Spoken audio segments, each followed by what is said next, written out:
Olá pessoal, bem-vindos a mais um Ed News da TV, que tem o patrocínio da AltV, primeira TV por internet do Brasil, e também o apoio da Infinity, produtora de conteúdo, conduzida e muito bem conduzida pelo meu grande amigo Zé Emílio Ambrosio.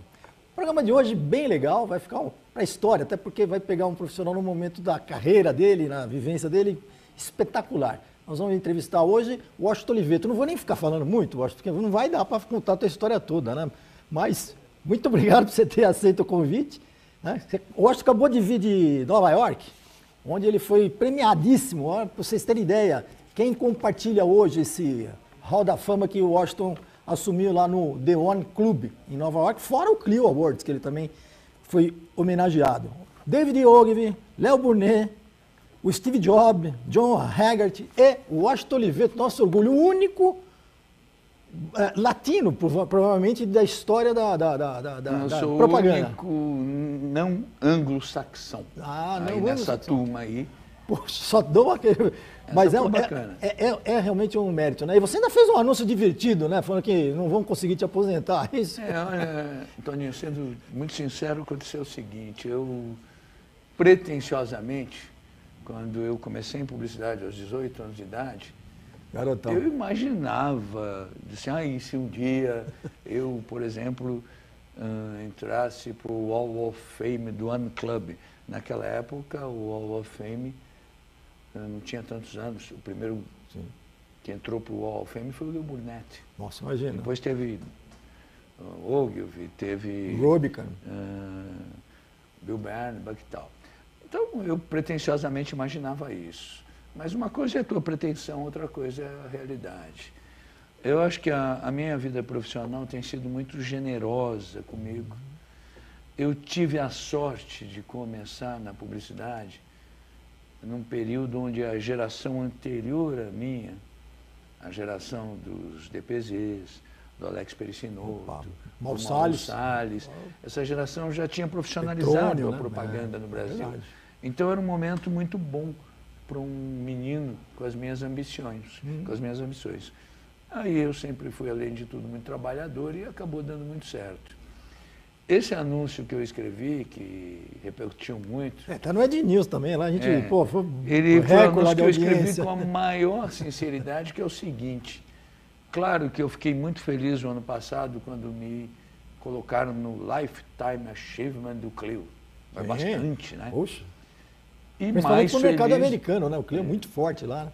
E mais feliz ainda com esse Hall of Fame, que é o máximo. Esse é o máximo. Dá. Só que eu estava comentando com amigos, com minha mulher, com meu sócio, teu amigo Paulo Gregorassi, quando eu tive essa notícia, eu falei, olha, isso está tudo muito lindo, mas essas homenagens muito pesadas têm uma cara de aposentadoria que me incomoda. Principalmente, eu tenho até o privilégio de ter sido um dos mais jovens eleitos para o Hall of Fame. Entendi. Mas eu tenho o privilégio de estar mais ativo do que nunca. Sou testemunha disso. Trabalhando loucamente. Então eu falei, tudo bem, eu aceito a homenagem, mas não aceito a conotação de gran finale. Ótimo. Daí que eu escrevi o anúncio. Muito bom, genial. Como sempre, genial, né? Mas também me conta uma coisa, de verdade. Agora, eu li isso no teu livro, né? No livro que o Fernando escreveu, né? Toca dos Leões, né? Fernando Moraes. Que você realmente furou o pneu da Carmanguia 69 e você veio trocar o pneu, foi pedir emprego numa agência de propaganda, foi na porta, é isso mesmo? Foi, inclusive, o meu discurso do Hall of Fame para os americanos, basicamente, apesar que tinha gente do mundo inteiro, começou assim. Eu falei, olha, eu queria explicar a vocês que eu só estou hoje aqui porque furou o pneu. Que bom. Então o problema às vezes pode trazer uma solução, não é isso? E aí contei, eu falei, olha, eu estava com 18 anos de idade, eu estava indo para a faculdade que eu fazia de manhã. Naquela época, pretensiosamente, eu estava matriculado em 2 faculdades, uma de manhã, outra à noite, não estudava em nenhuma. Ficava só lendo. E aí, eu estava indo para a faculdade, furou o pneu. Eu nunca tive habilidade manual nenhuma. Me deu uma preguiça terrível de trocar o pneu. E aí eu olhei em frente, um letreiro, estava escrito HGP Publicidade. E aí eu resolvi, antes de trocar o pneu, pedir um estágio. E foi assim que eu comecei. Que ótimo, que bom. Isso é um belo exemplo para todos. divide um pouco essa tua cultura toda. Você acha que a capacidade de criar, ela está muito na leitura? Porque você é uma pessoa que lê bastante, né? Você lê livros aí, por semana você lê vários livros. Você acha que isso é fundamental? Olha, eu te diria, Toninho, que eu não tenho dúvida alguma que eu devo a minha vida ao Monteiro Lobato. Nossa, que bárbaro. E ele fez anúncio de publicidade, o não me engano, biotônico, Não, né? porque o que aconteceu foi o seguinte, eu, por uma circunstância de vida, aprendi a ler muito cedo, aos 5 anos de idade. E a primeira coisa que eu aprendi a ler foi aquela coleção de 12 volumes do Monteiro Lobato, que vai desde o Renações de Narizinho até os 12 Trabalhos de Hércules. Isso me desenvolveu um prazer pela leitura muito grande. E eu passei a ler feito um maluco, a ponto de eu ter sempre tirado a escola de letra sem ser um bom aluno, sem ser um super estudioso, mas lendo muito. Sim. Aí, na minha adolescência, eu já tinha lido muito. E o que aconteceu? Eu também disse isso lá no discurso do Hall of Fame. Eu acredito sinceramente que todo mundo, indistintamente, nasce com a possibilidade, um certo talento, uma certa vocação, palavra de padre, mas vamos nessa, para fazer alguma coisa na vida. Mas são poucos os que têm a sorte de descobrir qual é essa coisa. Entendi. Por isso que são poucos os bem-sucedidos e os felizes nos seus trabalhos. Sim. Eu tive a sorte de descobrir para que eu servia na vida aos 13 anos de idade. Caramba, aos 13 anos de idade... Deu para preparar bem, né? Não, porque aos 13 anos de idade, eu, como lia muito, quando você lê muito, você desenvolve o quê? Habilidade para escrever. Sem dúvida. E aí eu queria escrever. Eu não tinha consciência da palavra mídia, mas eu queria escrever para todas as mídias. Queria escrever para rádio, jornal, televisão, revista, para tudo. Por outro lado, eu sou filho de um vendedor. Sim. E eu admirava muito meu pai. Então eu queria vender. Claro. Aos 13 anos de idade, eu racionalizei que aonde misturava escrever com vender e vender com escrever, era publicidade. Muito bom. Atividade que já vinha fazendo coisas boas no Brasil daquele momento. Vamos pensar que gente como o Boni, que depois fez essa história da televisão mundial. Teu colega, né? Teu grande amigo. Meu querido amigo, o Boni, na geração anterior, já tinha sido um grande publicitário. É verdade, então, ele foi de rádio e de propaganda, de agência de propaganda, né? O Boni fez, por exemplo, as famosas campanhas da Varig, com aqueles jingles maravilhosos. É verdade, Então, eu adolescente, eu já gostava daquela propaganda. Eu percebi, eu falei, nossa, aí mistura escrever e vender, vender e escrever. Quero ser isso. Que bom. Nesse comentário teu a respeito da leitura, você acha que essa geração nova que lê muito menos, né, ou lê muito menos papel, pode se prejudicar por causa disso? Olha, eu acho que não é uma questão de ler menos papel. É uma questão de ler menos quantidade, qualidade. Eu acho que a grande questão, inclusive, para quem quer ser um grande profissional de comunicação, vamos ser mais amplos do que publicidade, eu acho que está muito voltado ao não preconceito com a informação. Tá. Eu costumo dizer que talvez o que caracterize o meu trabalho e a minha vida é o fato de eu ser um sujeito que eu vou do Theodor Adorno, a Valesca Popozuda, com o mesmo prazer de convívio com a informação. Importante, né? Agora, lá fora, quando a gente estava aqui com aquela meninada voltada à cultura popular total, eu estava encantado em bater papo com eles. Impressionante, né? Como você chama a atenção mesmo de todo mundo. Quase que a gente não consegue fazer o programa. E bem possivelmente, se tivesse lá fora o Roberto da Mata, eu estaria conversando com ele com o maior prazer. Mas você tem essa opinião de que a vida é que cria, né? Ou seja, você vive, traz para dentro, produz a ideia e devolve. É isso mesmo? Para a vida. E para isso, eu preciso ser o quê? Um adequador de linguagens. Para eu ser um bom adequador de linguagens, eu preciso conhecer as linguagens. Para conhecer as linguagens, eu preciso ser um grande leitor. Eu brinco com alguns amigos meus que eu sou um cara, por exemplo, da internet, bem antes da internet existir. Por quê? Porque eu hoje leio pela internet um monte de coisa, continuo lendo papel e tal. Sim. Quando a internet não existia, eu cansei de ir aqui em São Paulo e antes de dormir comprar o Estadão na Major Quedinho e a Folha na Barão de Limeira. Isso aí. Para ler antes de dormir. Hoje eu leio no eletrônico, no digital. Existe uma coisa, inclusive, existe uma pesquisa sobre isso que diz que existem dois tipos de leitores. O leitor defensivo, que lê para não deixar de saber o que os outros já sabem. Tá. E o leitor ofensivo, que lê para saber o que os outros ainda não sabem. Muito bom. Eu sou um leitor ofensivo.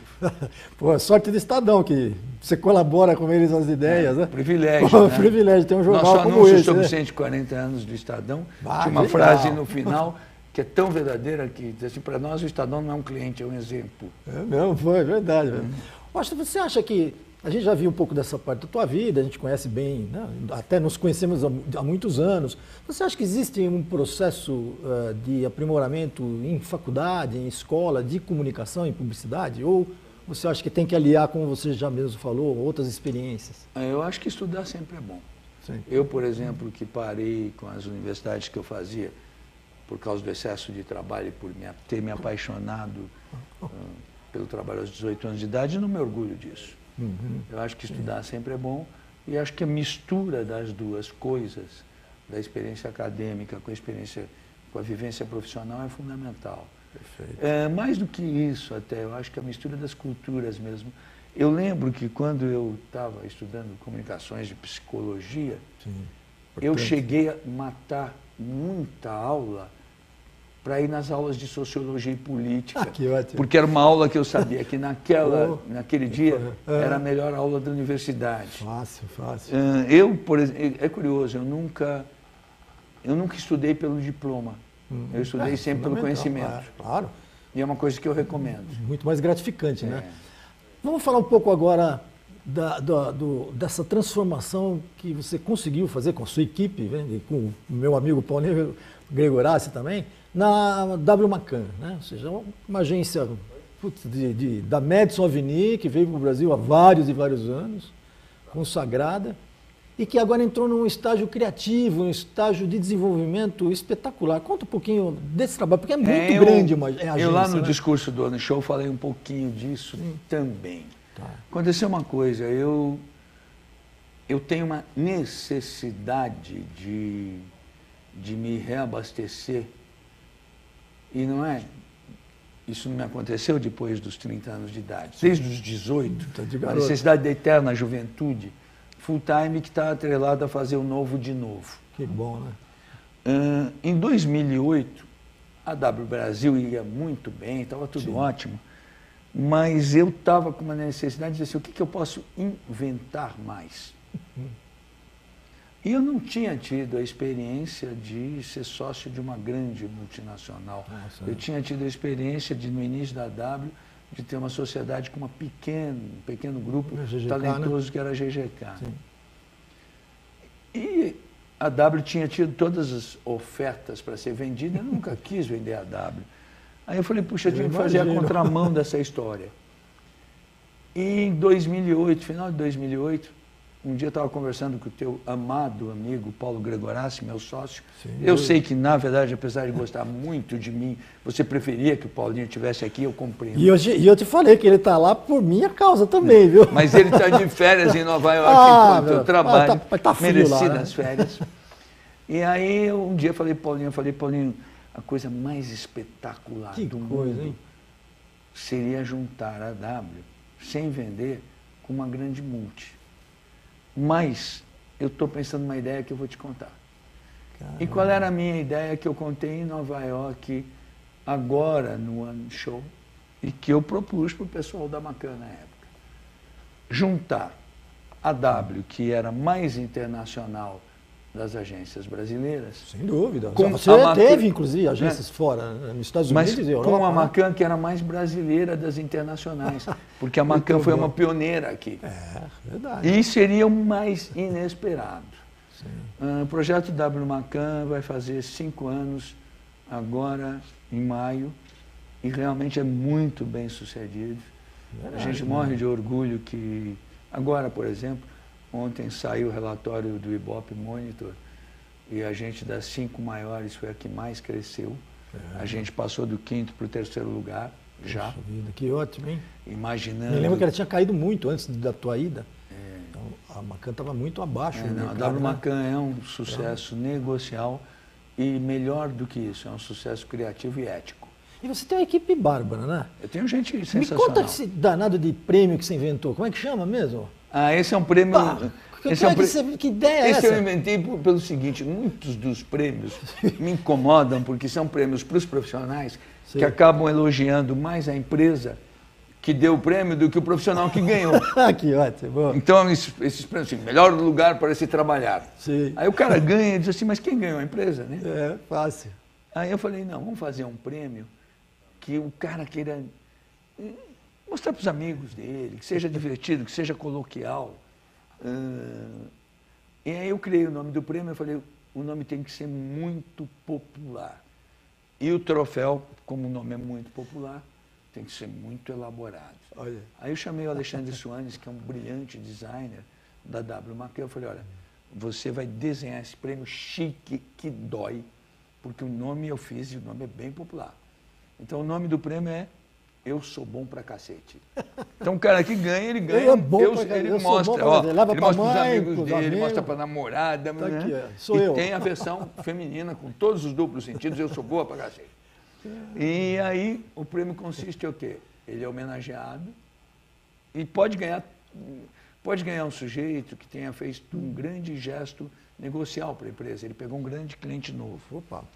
Pode ganhar um cara que teoricamente é de um departamento menos visível, como a contabilidade, mas ele desburocratizou a nossa forma de pagamento, ele merece. Sim.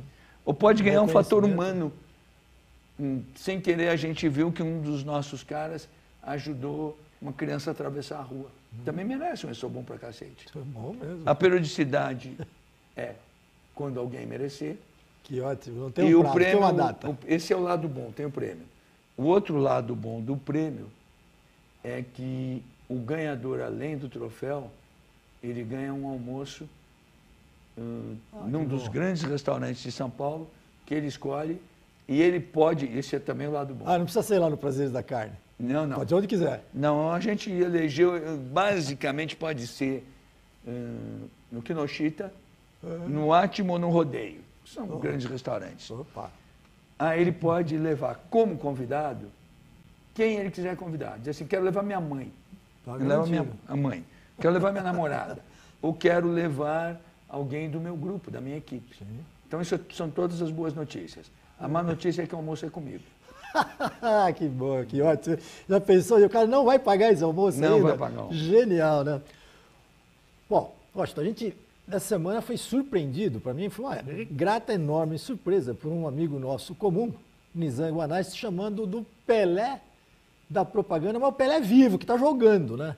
Como é que receber do Nizam Guanais, também um empresário da publicidade, foi teu funcionário até, acho que, se não me engano, é DPZ, mas como é que é receber isso, um elogio de um publicitário assim tão grande do nosso mercado, publicado num jornal como a Folha de São Paulo? Olha, eu tive o privilégio de trazer o Nizam para São Paulo. Quando ele veio da Bahia, de Salvador, você contou? Não, foi do Rio. Ele veio a história do Rio. toda foi a seguinte, eu conheci o Nizam, tinha um festival de publicidade do Rio de Janeiro.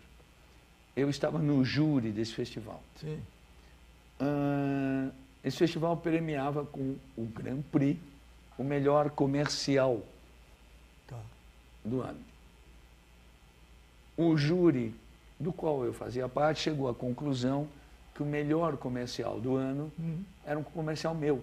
Eu nem votei. Que era aquele famoso comercial, o Xambinho, o queijinho do coração. Sim.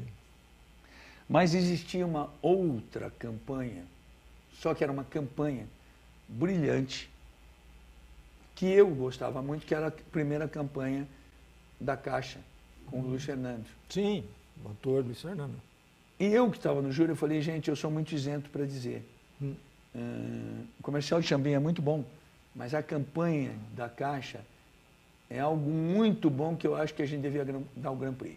Olha que genial. Aí o Jairo Carneiro, que presidia o festival, falou, eu acho que tem um problema. A regra diz que tem que ganhar um comercial. Tá. Eu falei, então mudemos a regra. Que bom. E assim foi inventado que o festival passaria a ter 2 Grand Prix. Olha, um de comercial e um de campanha. Sim, tem toda a lógica, né? A propósito, né? E isso invadiu todos os festivais a partir daí. E aí, a campanha era criada pelo Nizam e pelo Chico Abreia. Eu já conhecia o Nizam de um final do ano que eu fui passar em Salvador. E eu fui num lugar chamado Sandoval The Nightman, ouvir música popular. E eu já era conhecido. E o Nizam chegou para mim e falou, eu queria me apresentar, eu estudo publicidade, sou seu fã e tal. Se apresentou. O Duda Mendonça tinha me falado que tinha um estagiário talentoso, que era o Nizam. Sim. No Rio de Janeiro, quando surgiu a coisa do prêmio... Aí você ligou todos os fatos. Não, o Nizam veio e falou, puxa, lembra, me apresentei, muito obrigado, ganhou o prêmio. Puxa. Ele trabalhava na Arteplan, Rio de Janeiro. Aí eu precisava, onde ele fez essa campanha, eu precisava, 2 meses depois, contratar alguém em São Paulo, trouxe o Nizam para a DPZ. Hein? Depois o Nizam me acompanhou na WGGK, que virou da Brasil. Quando ele criou a DM9, eu, inclusive, dei a certa mão para ele. E depois, evidentemente, viramos competidores. Aí o Nizam tinha uma personalidade muito competidora, às vezes agressiva. Foi competidor todas as coisas disso. Aí esse aconteceu um monte de coisas da vida que vão acontecendo. Aí a semana passada eu estava em Nova York, quando uma das nossas assistentes aqui de São Paulo me ligou, eu estava lá para o prêmio. Sim. Me ligou e falou, o Nizam está te procurando, onde é que ele te acha? Eu falei, passa o telefone e tal que ele me liga. Aí ele me ligou para falar do anúncio. Do anúncio, da anúncio da Veja, teu. Do anúncio da Veja, que ele estava maravilhado, que aquele anúncio era uma loucura e tal. E eu sei que o Nizam tem uma personalidade profissional de se fascinar com coisas boas. Sim, verdade. Então ele estava, evidentemente, sendo muito sincero, o anúncio era bom. Sem dúvida. Eu falei, obrigado e tal. Até quando o Nizam quer falar com você, eu falei para a menina, ele não falou o que quer? Eu falei, não. Eu falei, só tem 2 chances. Ou ele quer propor algum negócio, ou é um elogio. Que eu conheço. Bom, olha só. Não, eu falei, pelo dia, eu falei, ou o Nizam tem alguma ideia de um negócio, ou é algum elogio. E era um elogio. Genial. E aí foi muito carinhoso. Foi carinhoso aí mesmo, é difícil, né? Na segunda-feira agora, nós nos encontramos no MAN para o evento, que era um evento que era uma continuidade quase do One Show. Sim. E aí a Donata, mulher do Nizam, me falou, o Nizam ficou falando de você 3 dias essa semana. Aí ele falou, eu escrevi um artigo para a Folha que eu acho que você vai gostar. Ai, que genial. Que era no dia seguinte, eu realmente gostei. Genial. Acho que isso é um tipo de homenagem que a gente tem que fazer na hora certa, né? Eu acho que ele fez mesmo. Né? Eu acho que tudo na vida ocorre com os devidos timings, com os devidos tempos, as devidas oportunidades, as devidas maturidades. É normal que seja assim. Mas tem o lado profissional e pessoal que vai fazer com que isso ocorra, né? E isso você tem feito bem. Fala um pouquinho de clientes, né? Como é que você vê esse modelo nosso de cliente tem nos apertado um pouco, ou até exageradamente, em remuneração, né? E a possibilidade de crescimento. Você tem prospect que você objetiva, ou segmentos que você objetiva? Olha, eu te diria o seguinte, primeiro, historicamente, na minha vida profissional e na vida de profissionais da publicidade tidos como muito bons no Brasil e no mundo, incluindo meus amigos gringos do Hall da Fama, historicamente eles fizeram o melhor trabalho para os seus clientes mais amigos, mais generosos, Sim, mais claro, felizes. porque tem essa coisa da reciprocidade, né? Um Essa exagero não dá. Não, quando um cliente torce por uma agência, quer que a agência ganhe dinheiro, Ele ganha quer que a agência muito. ele ganha muito. ele recebe em troca. Verdade. Eu cansei de ver isso Verdade, e canso de ver na minha bom, vida profissional, corretíssimo. em todas as minhas agências, seja no meu período de DPZ, onde eu não era um empresário, mas me comportava como tal, e tinha o poder tal, seja depois nas Ws, onde eu sou um sócio, eu vi equipes minhas disputando alguns clientes para trabalhar. Genial, né? O que é fascinante. Gente legal. Até porque esse cliente, ele te deixa usar um pouco mais. E a criatividade depende disso. Você Em não pode ser todos muito os quadradinho, né? Não, olha, eu vou citar até um nome. Eu tive um cliente na W Brasil durante um bom tempo, onde a gente fez um magnífico trabalho e foi muito bem sucedido. E tive até o dono dessa empresa vender a empresa, e aí teve um alinhamento internacional, que foi o seu Felipe Arno, dono da Arno. Nós fizemos um grande trabalho a ponto de deixarmos a imagem da Arno, na época, muito mais sólida, muito melhor do que a Valita, que era o seu competidor. Concorrente direto. O seu Felipe gostava muito do trabalho. E ele era um cliente muito rentável, que nos remunerava muito bem. Perfeito. E foi muito interessante, teve um final do ano que eu fiquei emocionado, que ele me convidou para almoçar, e ele falou assim, Washington, eu queria saber uma coisa. A gente está muito feliz com a agência, o trabalho está muito bom, nós aparecemos muito bem nas vendas, na pesquisa. Mas eu queria saber, e vocês estão felizes? Vocês estão ganhando dinheiro com a gente? Que isso? Vocês estão gostando de trabalhar? Genial, hein? Fiquei uma coisa maravilhosa para mim, dúvida. assim, emocionante. Respeito, né? Respondendo à tua segunda pergunta, a W Macan, felizmente, graças a Deus, tem uma carteira de clientes bastante boa. São poucas as categorias que a gente não está, mas adoraria estar. Eu gostaria de ter um grande varejo, a gente não está. Ótimo. A gente ainda não tem um grande anunciante na categoria das bebidas alcoólicas, e que são anunciantes que fazem a diferença. Que bom. Então está aberta a prospecção. Tem algumas áreas que a gente não está e adoraria, tá? Tanto que os anúncios da W Macan, eu humildemente sempre me posiciono pedindo a sua conta. Muito bom. Genial.